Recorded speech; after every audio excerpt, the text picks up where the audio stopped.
Hey everyone! Welcome back to another episode of 5-Minute English Practice. I'm your host, Jessica, and today we're tackling a topic that I bet a lot of you can relate to. Why are you always tired? You know, that constant feeling of dragging yourself through the day even after what you thought was a good night's sleep. It's something I've struggled with myself, and honestly, it's more common than you think. To dive into this, I've got my good friend Cathy joining me. Cathy's a wellness coach who's helped tons of people beat fatigue and reclaim their energy. She's got a background in nutrition and sleep science, and she's just the best at making complex stuff feel approachable. Hey Cathy, thanks for being here. Oh, Jessica, thanks for having me. I'm excited. This topic is huge. I hear it all the time from clients. Why am I always tired? And it's not just about needing more coffee. There's usually a deeper story. Let's unpack it together. Absolutely. So let's start at the basics. Cathy, what are some of the most common reasons people feel perpetually tired? I mean, beyond the obvious, like not sleeping enough. Great place to start. Yeah, sleep quantity is key. Adults need 7 to 9 hours, but quality matters more. And if you're tossing and turning or your room's too bright or noisy, you're not getting that deep, restorative sleep. But beyond that, one big culprit is stress. Chronic stress pumps out cortisol, which is like your body's alarm system. When it's always on, it wears you down. Think about it. You're wired but tired, right?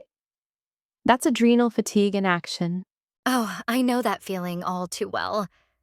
Like, during busy podcast seasons, I'm constantly thinking about episodes, and even when I sleep, I wake up exhausted.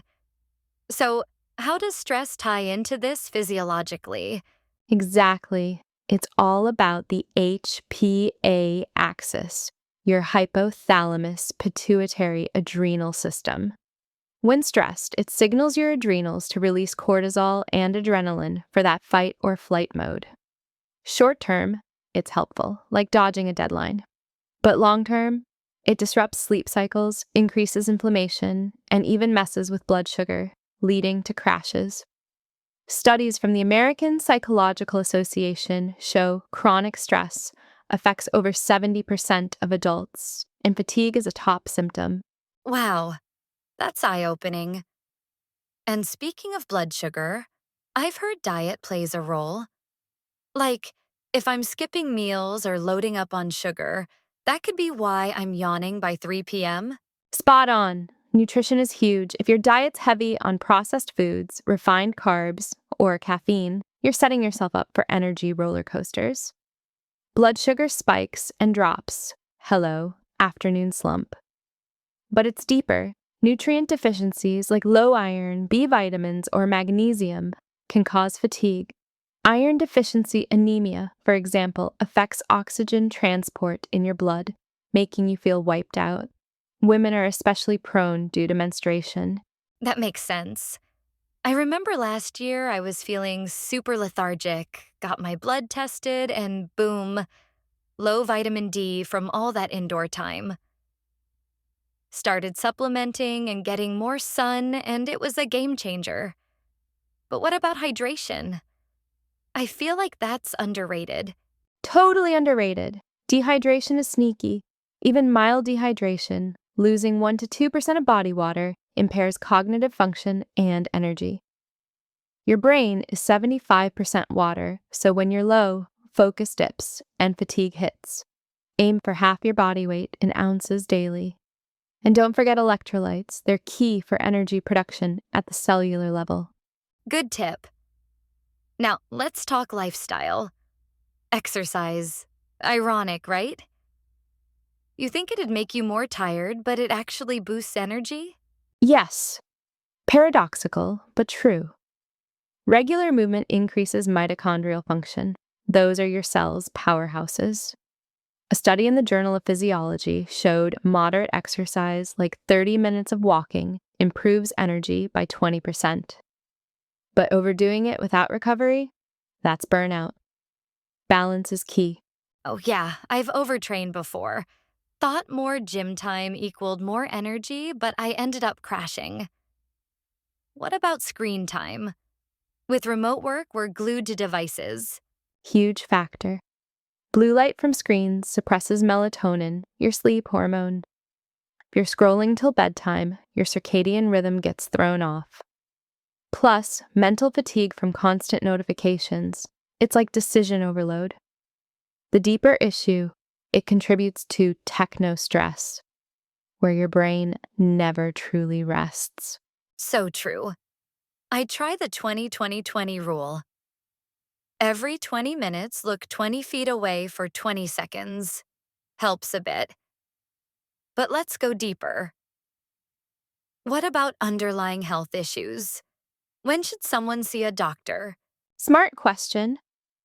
If fatigue persists despite lifestyle tweaks, it could be thyroid issues like hypothyroidism, which slows metabolism, or sleep apnea. Snoring or gasping at night means interrupted breathing, leading to poor oxygen. Even mental health, depression, or anxiety often manifest as exhaustion. The CDC reports 1 in 3 adults don't get enough sleep, but if it's chronic, get checked. Blood tests can reveal a lot. Absolutely. Don't ignore it. Now, personal stories time. Cathy, share one from your coaching. Sure, I had a client, Mark, a dad in his 40s, always tired despite 8 hours of sleep. We dug in. High stress job, poor diet, no exercise. But the depth? Emotional fatigue from unresolved grief over his mom's passing. We addressed that with therapy referrals plus habits like journaling and walks. In months, he felt alive again. Lesson: fatigue is often holistic: mind, body, spirit. Powerful. For me, it was during the pandemic. Isolated, routine gone, I was exhausted emotionally. Started virtual coffee chats with friends. Social connection boosted my energy hugely. Science backs it. Loneliness raises cortisol like chronic stress.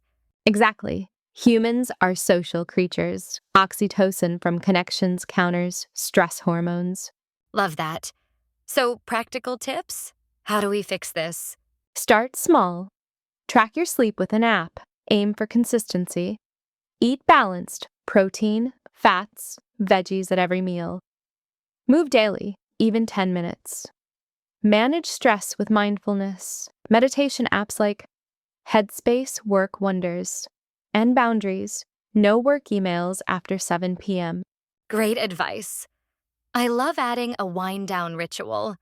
Tea, reading, no screens. Wakes me refreshed. Perfect. And remember, it's okay to rest. Hustle culture glorifies busyness, but true energy comes from recharge. So well said.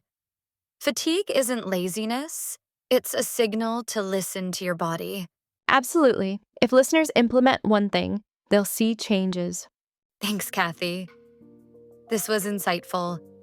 Listeners, what's making you tired? Share in comments. Practice English by describing it. Until next time, rest up and stay energized. Bye.